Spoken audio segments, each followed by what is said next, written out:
As paz, meus irmãos. Boa noite a todos. Dia quente, mas um dia glorioso na presença do Senhor. Estamos felizes porque até aqui o Senhor tem nos sustentado com a sua poderosa mão e por isso nós estamos alegres. Irmãos, hoje eu quero tratar com os irmãos, meditar na palavra, acerca de um glorioso encontro com Jesus que transformou a vida de uma mulher. O texto que iremos ler nessa noite está no Evangelho de Jesus Cristo, segundo os relatos de João, capítulo 4. Nós vamos ler do versículo 1 até o versículo 42. A leitura será extensa, por isso eu peço aos irmãos que prestem bastante atenção, para que não percamos nenhum detalhe deste maravilhoso texto.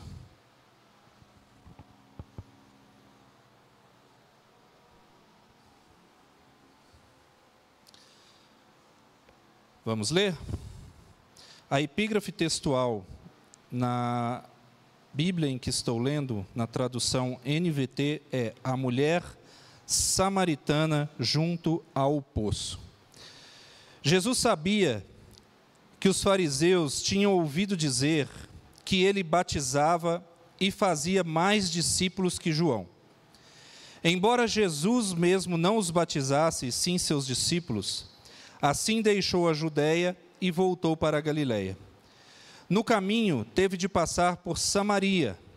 Chegou ao povoado samaritano de Sicar, perto do campo que Jacó tinha dado a seu filho José. O poço de Jacó ficava ali, e Jesus, cansado da longa caminhada, sentou-se junto ao poço por volta do meio-dia. Pouco depois, uma mulher samaritana veio tirar água e Jesus lhe disse: "Por favor, dê-me um pouco de água para beber." Naquele momento, seus discípulos tinham ido ao povoado comprar comida. A mulher ficou surpresa, pois os judeus se recusam a ter qualquer contato com os samaritanos. "Você é judeu, e eu sou uma mulher samaritana", disse ela a Jesus. "Como é que me pede água para beber?" Jesus respondeu: "Se ao menos você soubesse que presente Deus tem para você e com quem está falando, você me pediria e eu lhe daria água viva. Mas você não tem corda, nem balde, e o poço é muito fundo", disse ela. "De onde tiraria essa água viva?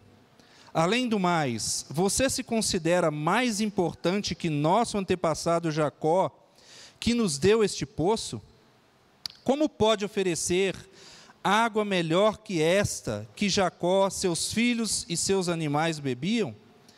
Jesus respondeu: "Quem bebe desta água, logo terá sede outra vez.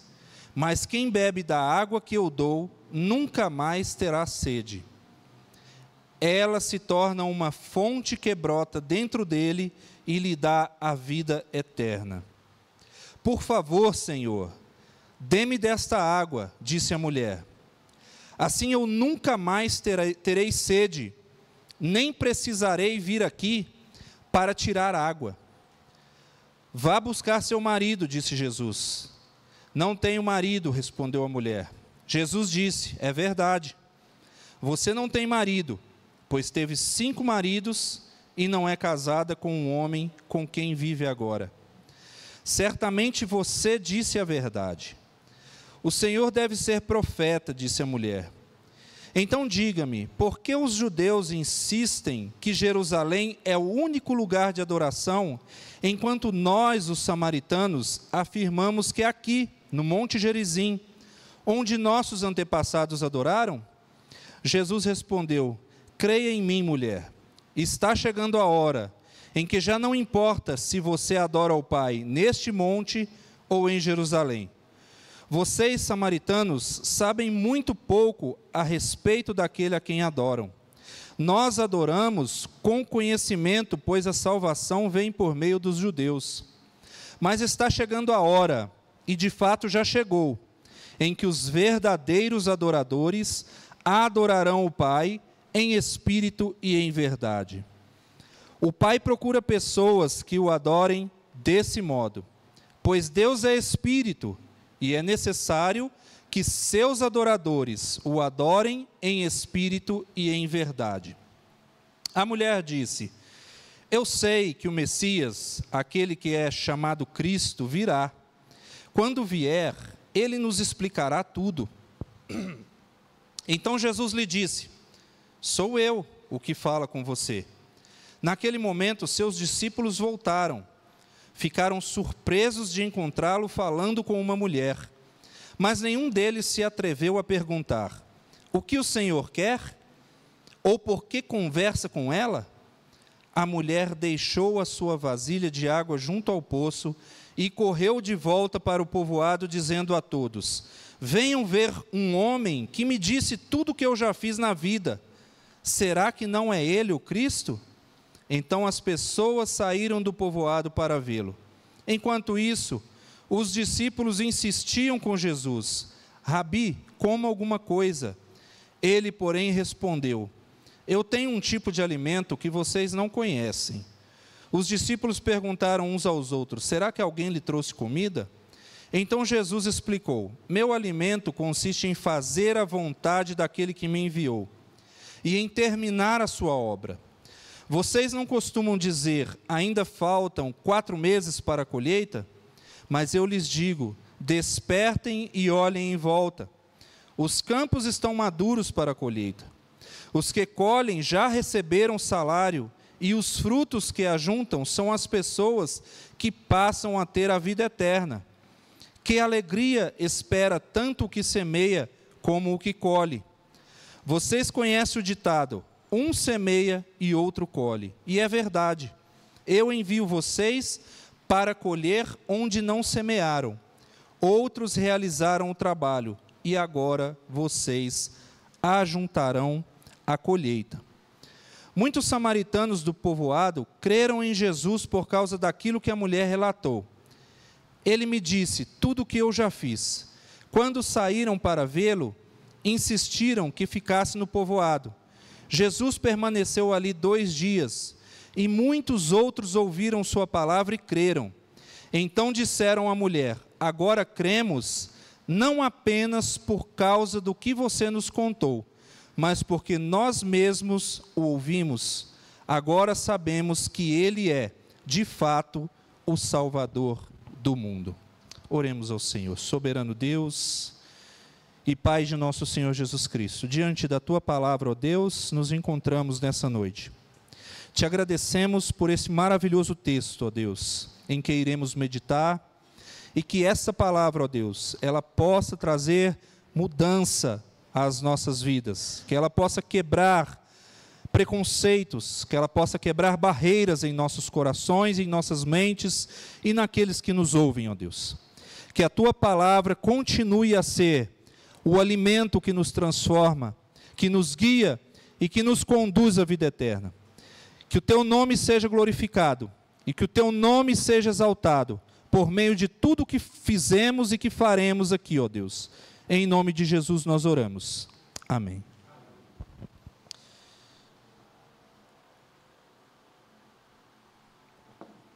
Irmãos, estamos diante de um texto muito conhecido, o encontro da mulher samaritana com Jesus. Este texto nos traz verdades muito importantes para a nossa fé. E eu quero, antes de entrarmos na exposição dele, fazer uma breve introdução, para que os irmãos entendam qual é o contexto e por que os judeus e os samaritanos não se entendiam. Nós lemos que Jesus deixa a Judéia para retornar a Galiléia, pois a sua popularidade estava gerando um grande ressentimento entre os líderes religiosos daquela província, e que isso, no curso natural dos eventos, poderia levar a uma prematura crise. Vimos isso nos versículos 1 e 2. que diz: Jesus sabia que os fariseus tinham ouvido dizer que ele batizava e fazia mais discípulos que João, embora Jesus mesmo não os batizasse, e sim seus discípulos. Diante dessas circunstâncias, os líderes religiosos da época estavam com seus olhos voltados para Jesus. Por quê? Este homem tem batizado mais pessoas do que o próprio João, a quem nós, João Batista, a quem nós consideramos profeta. Só que Jesus de fato não batizava. Quem batizava eram os seus discípulos. Jesus fazia isso justamente para que ninguém saísse por aquela época dizendo: eu fui batizado pelo próprio Cristo, eu fui batizado pelo próprio Mestre, e tirassem alguma vantagem, tivesse algum orgulho que mexesse com a fé deles, ou que os colocassem em uma situação em que eles se sentissem acima das outras pessoas. Por isso Jesus não batizava. Seus discípulos o faziam. Jesus Cristo sabia que havia um tempo designado no decreto divino para cada evento em sua vida, irmãos, assim como é na nossa. E por não ser aquele um momento apropriado para a sua prisão e, consequentemente, a sua morte, então ele deixa a Judéia e segue para a Galiléia, passando por Samaria. E eis aqui o ponto de conflito. Havia diversas estradas para a Galiléia. Uma delas era costeando a oeste, junto ao mar Mediterrâneo, pela costa marítima, passando por Jope, seguindo por Cesareia até chegar a Galiléia. E este era o caminho usualmente usado pelos judeus, porque o outro caminho, e foi o que Jesus escolheu, passava pela Pérea, atravessando o rio Jordão, seguindo a leste, e era o caminho mais curto. Porém, era o mais evitado, porque por este caminho teria que se passar por dentro de Samaria, e os judeus evitavam isso. Então Jesus escolhe ir por este caminho, contrariando todas as perspectivas daquela época, porque judeus e samaritanos não se entendiam de forma alguma. Os judeus tinham uma animosidade, uma rixa com os samaritanos e vice-versa, e nós vamos entender por quê. Essa inimizade entre os judeus e os samaritanos era algo de muitos anos. O povo de Israel foi governado por 3 reis, a saber, Saul, Davi e Salomão. Todos conhecem essas histórias. Conforme 1 Reis, capítulo 11, Salomão cometeu vários pecados contra Deus, graves pecados contra Deus, e por isso o Senhor irou-se com Salomão. Irou-se contra ele e disse que ele tiraria o reino e o passaria a um de seus servos, mas por amor a Davi, não tiraria o reino todo e daria uma tribo a seu filho. Após a morte de Salomão, por volta do ano 930 a.C., o reino de Israel, conforme 1 Reis 12, se divide entre o reino do sul, formado pela tribo de Judá e a tribo de Benjamim, e o reino do norte, que foi composto pelas 10 tribos restantes, e que, conforme a palavra de Deus, foi dado a Jeroboão I. Quero que os irmãos acompanhem rapidamente comigo 1 Reis, capítulo 11, para que nós possamos atestar isso que eu acabei de dizer. Pode projetar, por favor. O rei Salomão amou muitas mulheres estrangeiras, além da filha do faraó. Ele se casou com mulheres de Moabe, de Amon, de Edom, de Sidom e dos hititas. O Senhor havia instruído os israelitas claramente: não se casem com mulheres dessas nações, pois desviarão seu coração para os deuses delas. E, no entanto, Salomão amou essas mulheres. No total, casou-se com 700 princesas e teve 300 concubinas, e elas desviaram seu coração do Senhor. Quando Salomão era idoso, elas o induziram a adorar outros deuses, em vez de ser inteiramente fiel ao Senhor seu Deus, como seu pai Davi tinha sido. Salomão adorou Astarote, a deusa dos Sidônios, e Moloque, o repulsível deus dos Amonitas. Com isso, Salomão fez o que era mal aos olhos do Senhor. Recusou-se a seguir inteiramente o Senhor, como seu pai Davi tinha feito. No monte que fica a leste de Jerusalém, chegou a construir um lugar de culto para Camus, o repulsivo deus de Moabe, e outro para Moloque, o repulsivo deus dos Amonitas. Salomão construiu esses lugares de culto para que suas esposas estrangeiras queimassem incenso e oferecessem sacrifícios aos deuses delas. O Senhor se irou com Salomão, porque o coração dele tinha se desviado do Senhor, o Deus de Israel, que lhe havia aparecido 2 vezes. Ele tinha advertido Salomão especificamente de que não adorasse outros deuses, mas Salomão não obedeceu à ordem do Senhor. Por isso o Senhor lhe disse: uma vez que você não cumpriu a minha aliança e desobedeceu a meus decretos, certamente tirarei de você o reino e o entregarei a um de seus servos. Mas por causa de seu pai Davi, não farei isso. Enquanto você estiver vivo, tirarei o reino de seu filho, e ainda assim não tirarei dele o reino inteiro, deixarei que governe sobre uma tribo, por causa do meu servo Davi, e de Jerusalém, a cidade que escolhi. Então o Senhor levantou o edomita Hadade, da família real de Edom, para ser adversário de Salomão. Anos antes, Davi tinha derrotado Edom.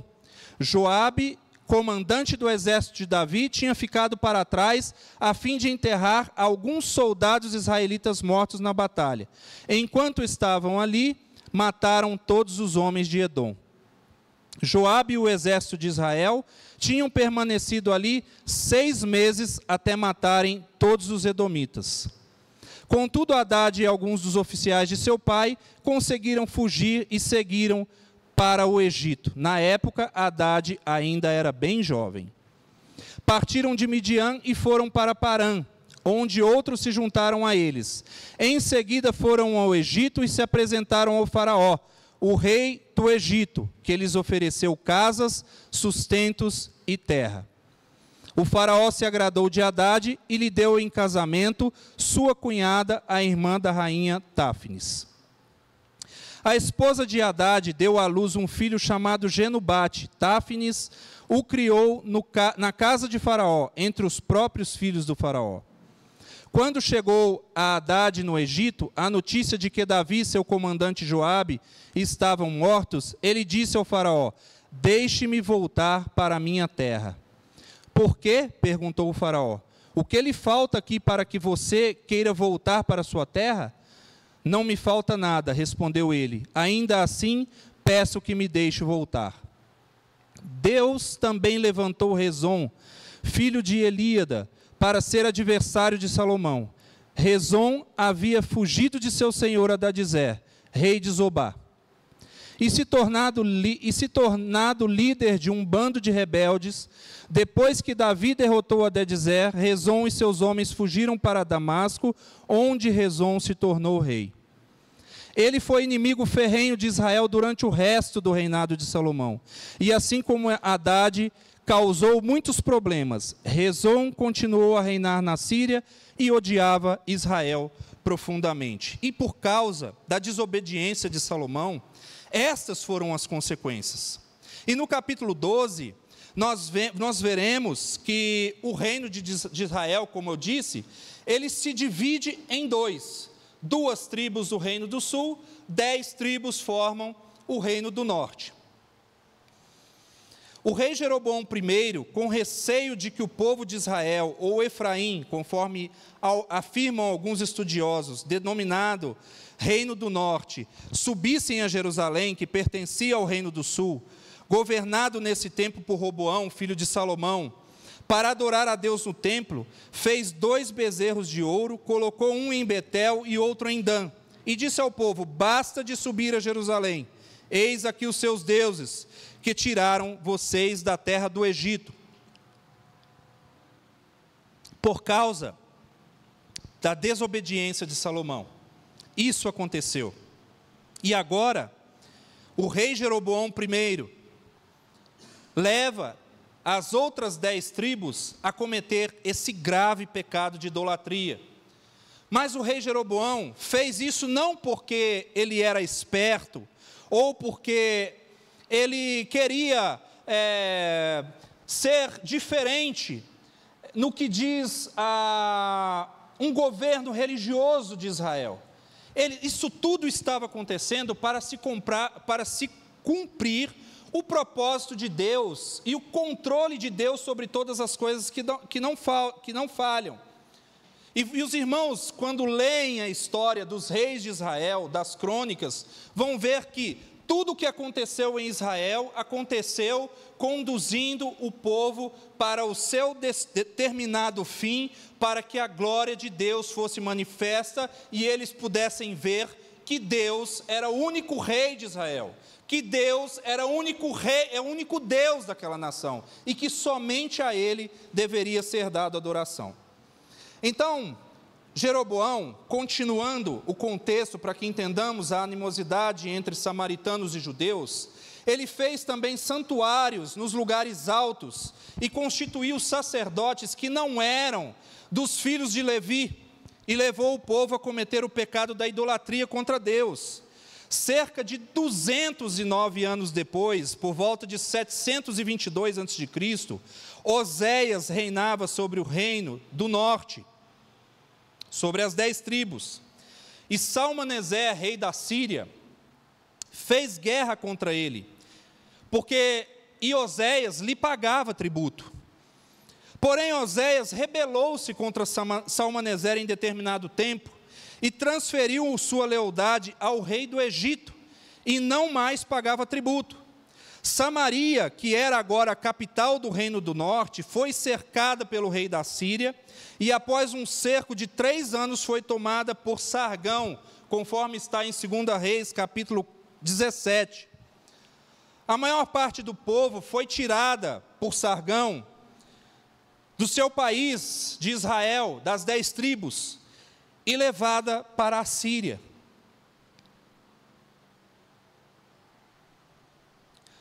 E ele deixou lá, nas terras de Israel, apenas os mais pobres, os miseráveis.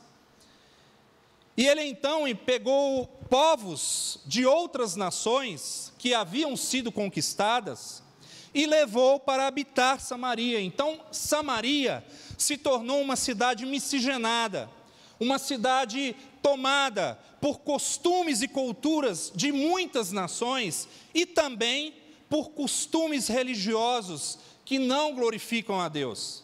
Estes povos levaram para lá seus deuses, suas idolatrias, suas abominações, e por isso Samaria se tornou um lugar odioso aos olhos dos judeus.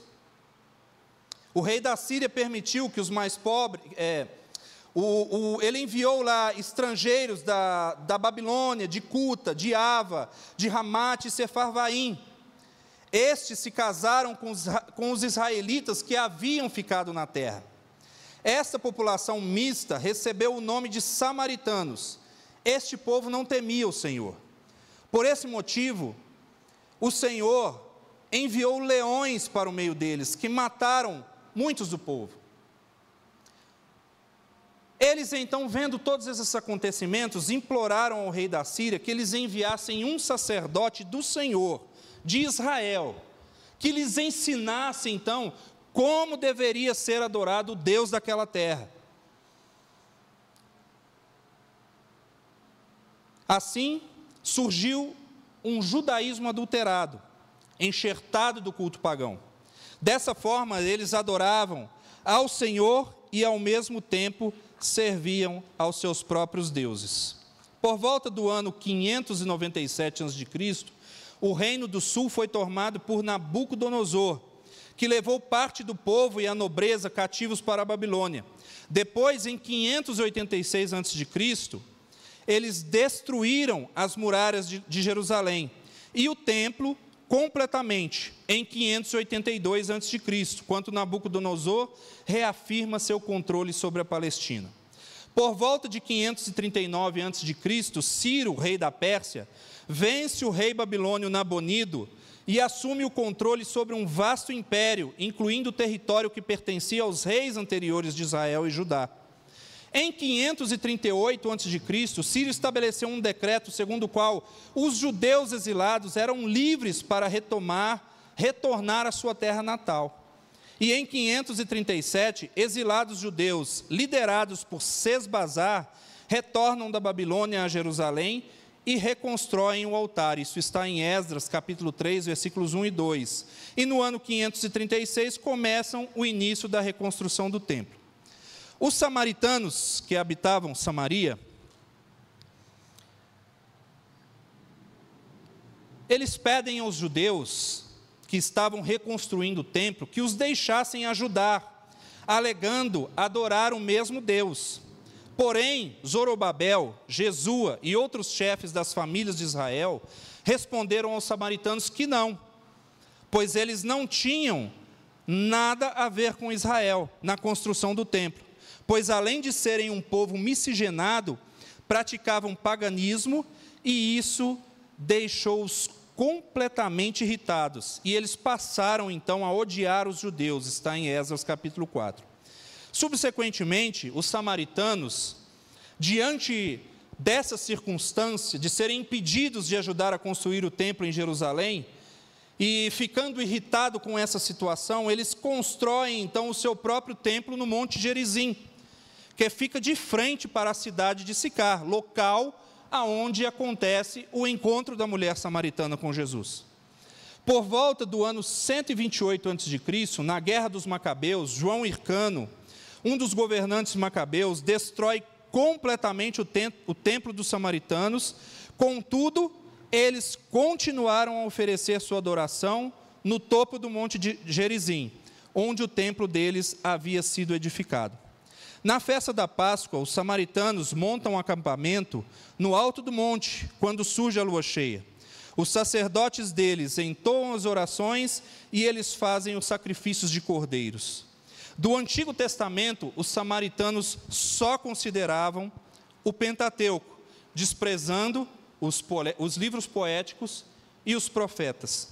E por essas causas, judeus e samaritanos se odiavam. Entendido esse contexto, então vamos à exposição do texto. O versículo 4 diz que no caminho, versículo 3, aliás, assim deixou a Judéia, Jesus, e voltou para a Galiléia. No caminho teve de passar para Samaria. Chegou ao povoado samaritano de Sicar, perto do campo que Jacó tinha dado a seu filho José. O poço de Jacó ficava ali, e Jesus, cansado da longa caminhada, sentou-se junto ao poço por volta do meio-dia. Pouco depois, uma mulher samaritana veio tirar água, e Jesus lhe disse: por favor, dê-me um pouco de água para beber. A mulher samaritana, não era costume das mulheres, das pessoas de Samaria, tirar água do poço por volta do meio-dia. Porém, a mulher samaritana era uma mulher não vista com bons olhos pelo povo daquela comunidade em que ela vivia, porque era uma mulher que levava uma vida imoral. Ela tinha sido casada 5 vezes, havia se divorciado 5 vezes, e agora o homem com quem ela vivia não era o marido dela. Então essa mulher, ela não era bem vista pela sociedade.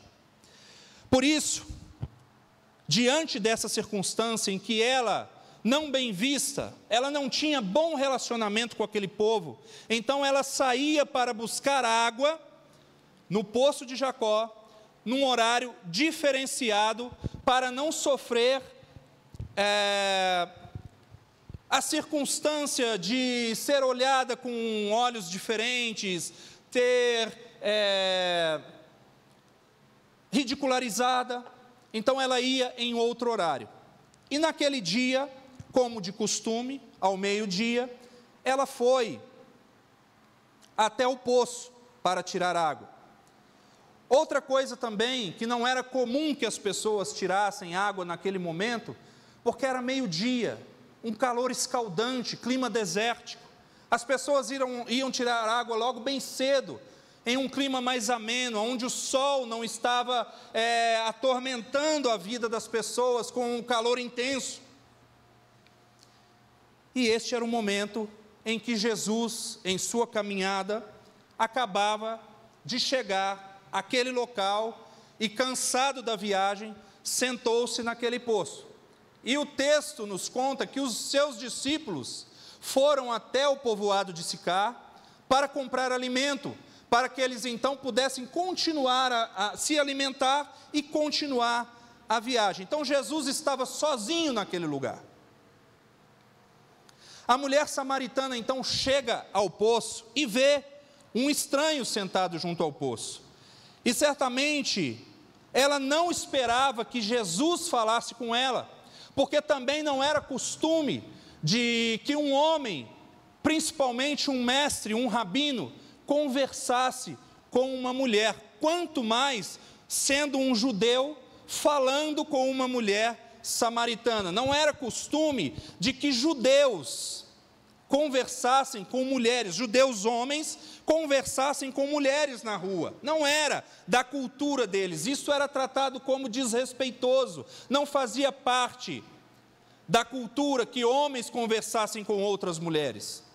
Normalmente as mulheres também não viviam nas ruas conversando. Elas saíam para cumprir o seu propósito e voltavam para dentro de suas casas.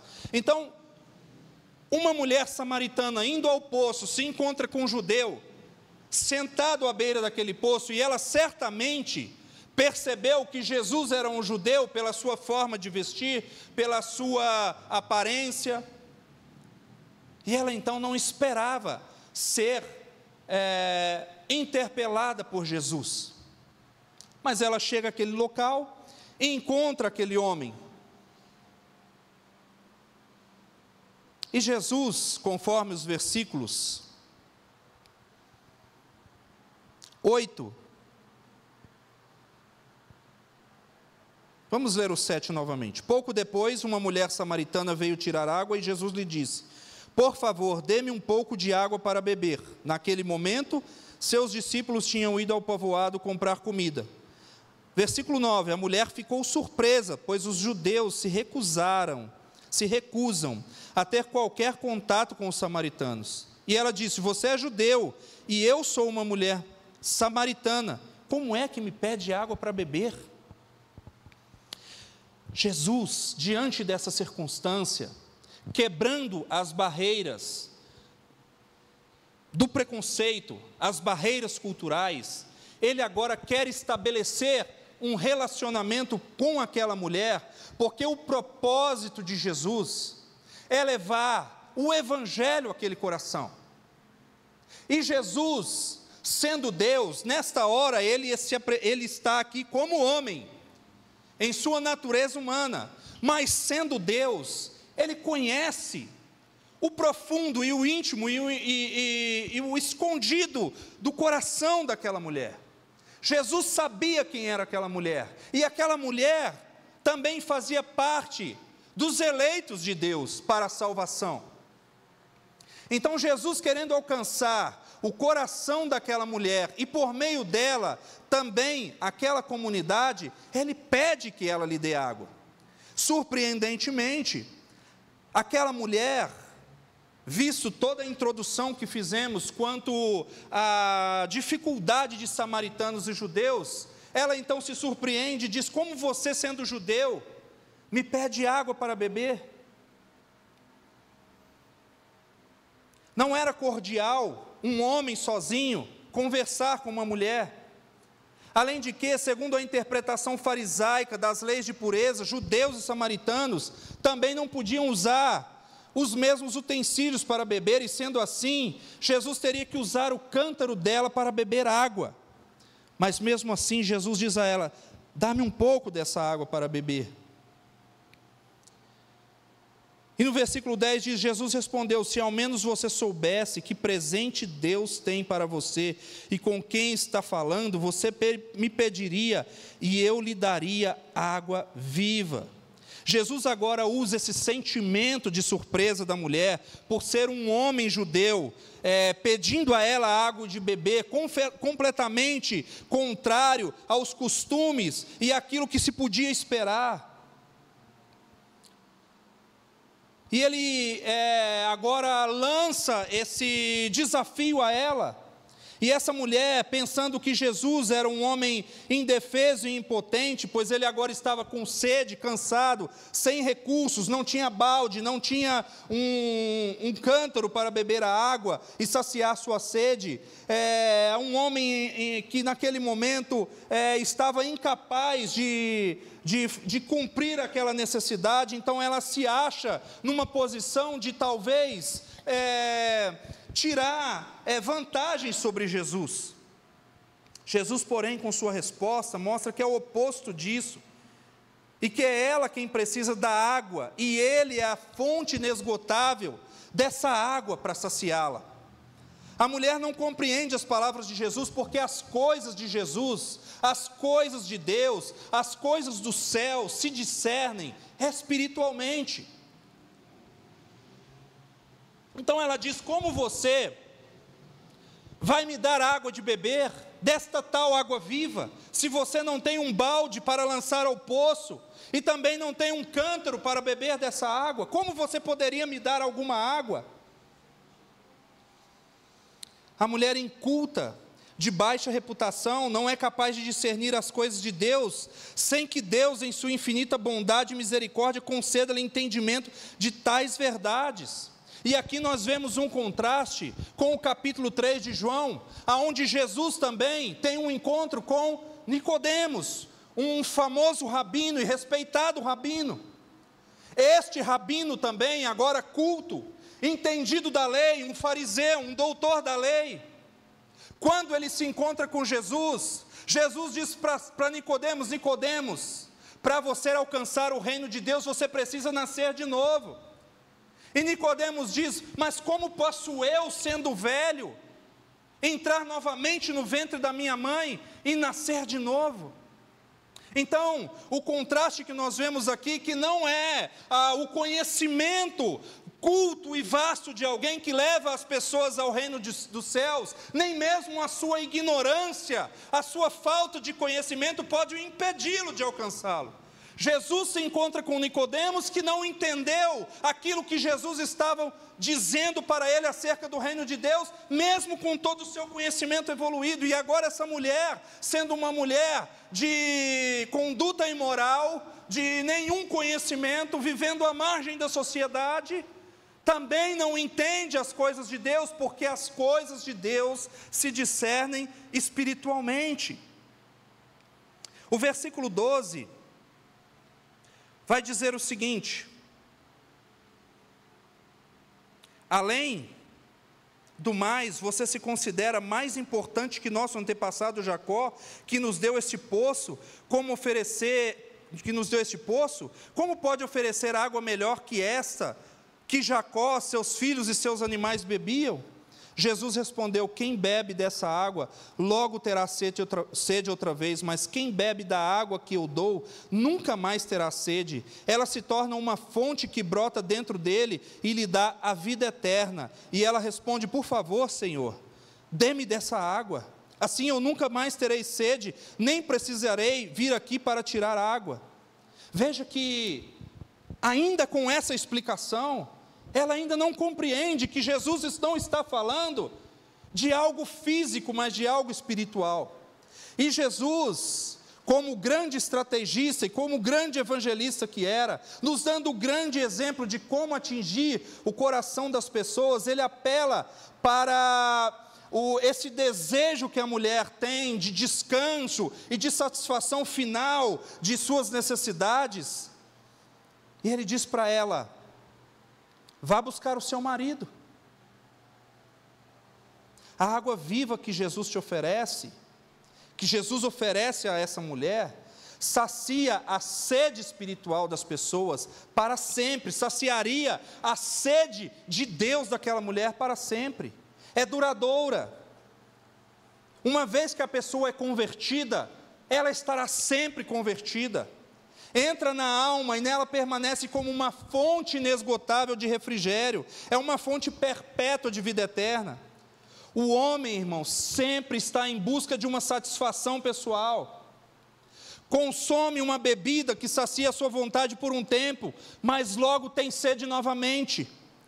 Casa-se achando que vai se satisfazer e logo quer ter outras relações porque não se sente satisfeito. Adquire coisas fúteis, coisas materiais de que não precisa, pois tem um desejo insaciável de consumir mais e mais coisas. Todo homem é assim, quer ter coisas e coisas e coisas, tentando satisfazer um desejo que só pode ser satisfeito por Deus.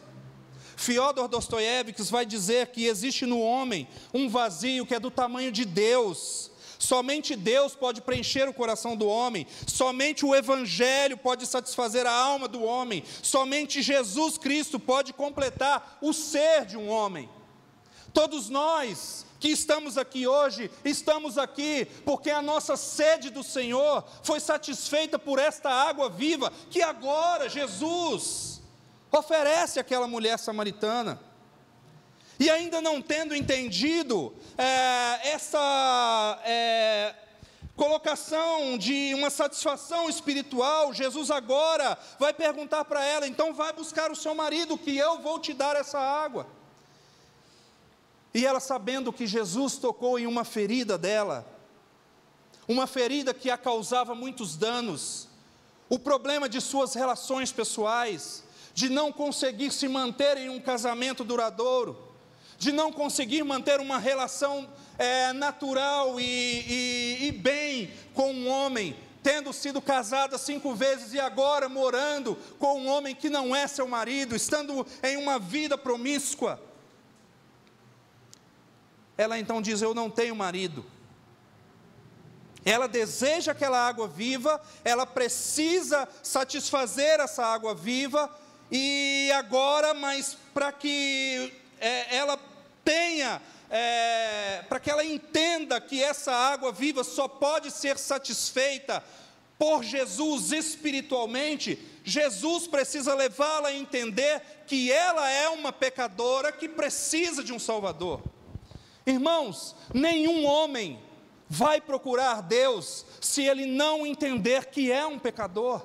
Nenhum homem que está doente vai em busca de um médico ou de um tratamento se ele não entender primeiro, se ele não saber primeiro que está doente.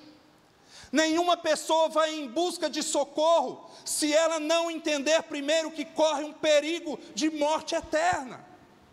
E agora, quando Jesus coloca para ela a situação de sua vida: vá chamar o seu marido, ela diz: eu não tenho marido. Então Jesus agora vai revelar a ela aquilo que somente Jesus Cristo pode revelar a um homem: o profundo de sua alma, o seu futuro, o seu passado e o seu presente. Isso mostra a onisciência de Deus sobre todas as coisas. Deus conhece cada lugar, cada cantinho, cada situação de nossa vida e para onde essas situações nos levam. É por isso que a palavra de Deus, que é o nosso alimento, que é a nossa regra de fé e prática, nos conduz sempre a uma verdade absoluta de que nós somos incapazes de nos salvar, de que nós somos incapazes de saciar a nossa sede de Deus, de que nós somos incapazes de saciar a nossa fome de Deus, de que nós somos incapazes de encontrar paz pelas nossas próprias forças. E quando ela diz, eu não tenho marido, Jesus diz, é verdade, disseste bem, você não tem marido. Versículo 18, pois teve 5 maridos e não é casada com um homem com quem vive agora. Certamente você disse a verdade. O versículo 19 diz, o Senhor deve ser profeta, disse a mulher. Então diga-me, por que os judeus insistem que Jerusalém é o único lugar de adoração, enquanto nós, os samaritanos, afirmamos que é aqui no Monte Gerizim, onde nossos antepassados adoraram? Porque Jesus agora mostra para ela uma vida que ela somente sabia, que claro, as pessoas do povoado onde ela morava sabiam, mas o diálogo que está acontecendo agora está acontecendo somente entre ela e Jesus. Não tinha ninguém ali para contar para Jesus como era a vida daquela mulher, porque Jesus não precisaria disso. Jesus conhece todas as coisas, então, ela vendo que Jesus revelava agora a sua vida, e em que situação de vida ela estava, ela entende então que Jesus é um profeta. E agora, querendo fugir do assunto, querendo sair daquele foco, tirar o foco de sobre ela, de sua vida imoral, ela então diz a Jesus, se você é profeta, então nos diga. Os judeus dizem que em Jerusalém devemos adorar a Deus. Nós entendemos que é aqui no Monte Gerizim que devemos adorar, porque nossos pais, nossos antepassados adoraram ao Senhor aqui. E Jesus vai lhe revelar outra verdade. Versículo 21. Jesus respondeu, creia em mim, mulher. Está chegando a hora em que já não importará se você adora o Pai neste monte ou em Jerusalém. Vocês, samaritanos, sabem muito pouco a respeito daquele a quem adoram. Nós adoramos com conhecimento, pois a salvação veio por meio dos judeus. Mas está chegando a hora, e de fato já chegou, em que os verdadeiros adoradores adorarão o Pai em espírito e em verdade. O Pai procura pessoas que o adorem desse modo. Jesus responde para essa mulher que não importa onde se adora, que não é esse o entendimento, que não é o local que nós adoramos, não é estar na igreja em Moraes Prado, ou estar dentro da sua casa, não é o local, é a forma de adoração. Adorar a Deus em espírito e em verdade, adorar a Deus com todo o nosso sentimento, com todo o nosso entendimento, de toda a nossa alma, com todo o nosso amor. Essa é a forma correta de adorar a Deus, e aquela mulher não tem entendimento disso. Ela acha, assim como também os judeus não convertidos não entendiam essa coisa. Achavam que o local de adoração era Jerusalém, porque o templo levava o nome de Deus, e aquele templo foi um dia o lugar da presença de Deus. Assim como os samaritanos achavam que era o templo no Monte Gerizim, exatamente neste local, onde está tendo o diálogo com Jesus, é que era o lugar de adoração. E Jesus vai mostrar para ela agora que a adoração a Deus não está limitado a paredes, não está limitada a locais. Nós adoramos a Deus com a nossa vida, com a nossa forma de ser e viver, com a transformação e a nossa conversão genuína e verdadeira, respeitando e obedecendo os decretos de Deus. A forma de adoração não se resume a rituais ou está ligada a rituais. A adoração a Deus está ligada a estilo de vida, a transformação de vida, a mudança de vida. E agora, Jesus mostra para essa mulher que não é nem um lugar pelos judeus, nem naquele lugar pelos samaritanos, e não pode ser nem apenas por um único povo, ou por outro determinado povo, mas por todos aqueles que creem em Cristo, e o confessam como Senhor e Salvador de suas vidas, e vivem uma vida agora transformada para Ele. Essa é a forma de adoração. Jesus está quebrando a barreira do local, a barreira geográfica, a barreira das etnias, a barreira dos preconceitos. E nós hoje, quando olhando para a nossa geração, olhando para os nossos dias, nós vemos cada vez mais barreiras geográficas sendo criadas para a adoração a Deus. Nós vemos cada vez mais preconceitos sendo criados para a adoração a Deus. Porque estamos perdendo o foco aonde é de fato importante, que é a palavra de Deus, que é a nossa regra de fé e prática, que é o lugar onde nós bebemos desta água, da fonte da vida que é Jesus. A palavra de Deus que fala sobre Jesus, de Gênesis a Apocalipse. No Antigo Testamento Jesus está latente, no Novo Testamento Jesus está patente. Toda ela fala sobre o projeto de Deus, de criação e de redenção do homem. E nós estamos buscando beber de águas podres, de águas rotas, de fontes de água parada e sujas, quando deveríamos estar nos alimentando da fonte da água viva, que é a palavra viva e eficaz. No capítulo 8 de João, ele vai dizer: e conhecereis a verdade, versículo 32, e a verdade vos libertará. Irmãos, nós precisamos nos libertar das amarras, nos libertar das correntes que têm nos aprisionado a este mundo. Não é possível servir a dois senhores, onde nós iremos agradar a um e desagradar ao outro.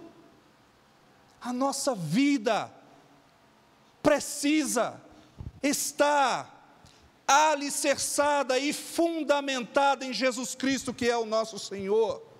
E Ele agora se apresenta para essa mulher como o Senhor de todas as coisas, como o Senhor não de lugares, mas como o Senhor da adoração, como o Senhor da verdade, como o Senhor do conhecimento, como o verdadeiro mestre, que conhece todas as coisas e pode oferecer agora a pessoas perdidas e pessoas que são, à vista da sociedade, desqualificadas para a adoração, a verdadeira salvação que os qualifica agora para adorar a um Deus vivo e verdadeiro. E diz o relato que aquela mulher, ao ouvir essas coisas, ela crê em Jesus Cristo, e ela larga o seu cântaro, e ela sai correndo para a cidade. Venham ver um homem, venham ver um homem, que deve ser o Messias, o Cristo de Deus, pois Ele contou para mim toda a minha vida, tudo aquilo que acontece na minha vida. E aquelas pessoas, vendo o alvoroço daquela mulher, uma mulher agora desqualificada, que eles olhavam com maus olhos, se torna agora uma mulher que propaga as boas novas do Evangelho. E aquele povo ouve aquela mulher dizendo isso, e a acompanham para onde estava Jesus, para ouvir de Jesus as palavras de vida eterna.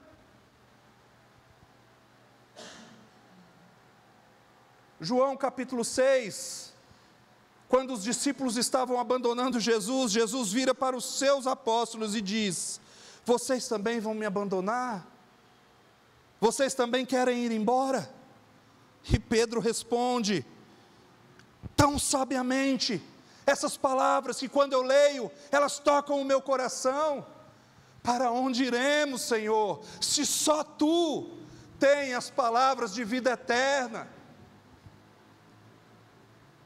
Está com sede, irmão? Corre para a fonte de água viva que é Jesus. Essa fonte está aqui, a palavra de Deus. Leia e releia e medite. Salmos capítulo 2 vai dizer que nós temos que meditar nessa palavra de dia e de noite. Capítulo 1, perdão. Então, irmãos, que a nossa vida diante dos relatos que nós lemos hoje sobre o encontro da mulher samaritana com Jesus, possa nos levar a refletir sobre o nosso encontro com Jesus. O verdadeiro encontro com Jesus, ele nos leva a uma vida transformada. O verdadeiro encontro com Jesus nos leva à mudança de paradigma, a quebra de paradigmas e a mudança de rota, a mudança de curso. Isso é chamado conversão. Quem são motoristas aí sabem que convergir em um caminho é quando você está indo em uma direção e você converge para tomar outra direção. Será que estamos indo rumo ao alvo que é Jesus Cristo? Será que, como está escrito em Hebreus capítulo 12, versículo 2, estamos olhando fixamente para o autor e consumador da nossa fé, que é Cristo Jesus, ou estamos olhando em outras direções? Assim como essa mulher teve um encontro com o Senhor, com o nosso Senhor, com o Salvador do mundo, e agora ela crê nesse Salvador e vê uma mudança radical em sua vida. Nós precisamos olhar para Jesus e atestar e refletir se o nosso encontro com Jesus de fato foi um encontro verdadeiro. O encontro com Jesus leva as pessoas a terem sede da palavra de Deus. Então, negligenciar a Bíblia não é uma prática de alguém que teve um encontro com Jesus. Negligenciar a oração não é uma prática de alguém que teve um encontro com Jesus. Faltar aos cultos e da comunhão com os irmãos por qualquer motivo não é uma prática de alguém que teve um verdadeiro encontro com Jesus. O verdadeiro encontro com Jesus traz mudança de vida. Jesus convenceu aquela mulher do seu pecado. Uma pessoa que não está convencida de que é uma pecadora, dificilmente se convencerá de que precisa de um Salvador. Uma pessoa que não sabe que está doente, não buscará tratamento. Uma pessoa que não sabe em que direção está indo, dificilmente saberá se está indo no caminho certo. Ela anunciou as boas novas imediatamente para o povo da sua cidade. Veja os versículos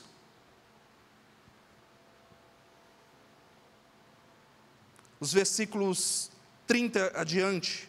Então as pessoas saíram do povoado para vê-lo. Vamos ler o 29. Venham ver um homem que me disse tudo o que eu já fiz na vida. Será que não é ele o Cristo? Então as pessoas saíram do povoado para vê-lo. No versículo 39, vai dizer: muitos samaritanos do povoado creram em Jesus, por causa daquilo que a mulher relatou. Ele me disse tudo o que eu já fiz. Quando saíram para vê-lo, insistiram que ficasse no povoado. Jesus permaneceu ali 2 dias, e muitos outros ouviram a sua palavra e creram. Então disseram à mulher: agora cremos, não apenas por causa do que você nos contou, mas porque nós mesmos ouvimos. Nós ouvimos falar de Jesus um dia, e fomos convencidos por aquilo que ouvimos, mas nós precisamos ser convencidos pelas palavras de Jesus diariamente, para que haja mudança na nossa rota, para que haja mudança na nossa perspectiva. Muitas pessoas dão métodos, dão direções, mas não nos dão perspectiva. E a perspectiva de Deus é que, se cremos nele, nós teremos a vida eterna. A perspectiva de Deus não é de uma água que mata a nossa sede momentaneamente, mas é de uma água que mata a nossa sede eternamente. Rapidamente eu quero fazer algumas aplicações. O verdadeiro encontro com Jesus nos leva à convicção de pecado. O verdadeiro encontro com Jesus nos causa convencimento, nos convence de que somos incapazes de nos salvar e de que precisamos de um Salvador. O verdadeiro encontro com Jesus nos faz deixar tudo para trás. Aquela mulher largou o balde, largou o cântaro, largou tudo e saiu para anunciar a Jesus. O verdadeiro encontro com Jesus quebra barreiras, sejam quais forem, sejam étnicas, geográficas, culturais. O verdadeiro encontro com Jesus nos traz a alegria da salvação e nos faz querer compartilhar o Evangelho com mais e mais pessoas. O verdadeiro encontro com Jesus faz jorrar do nosso interior um rio de águas vivas, transbordantes, que trazem a nós, independente de circunstâncias, independente de situações, uma alegria que nada neste mundo pode tirar, que nenhum bem, que nenhum alimento, que nenhuma bebida, nenhuma satisfação deste mundo se compara à alegria que temos por ter encontrado com Jesus. Que o Senhor os abençoe e os guarde, que o Senhor faça resplandecer sobre vocês o seu rosto e tenha misericórdia de vocês, que o Senhor sobre vocês levante o seu rosto e vos dê a paz. Irmão Roberto.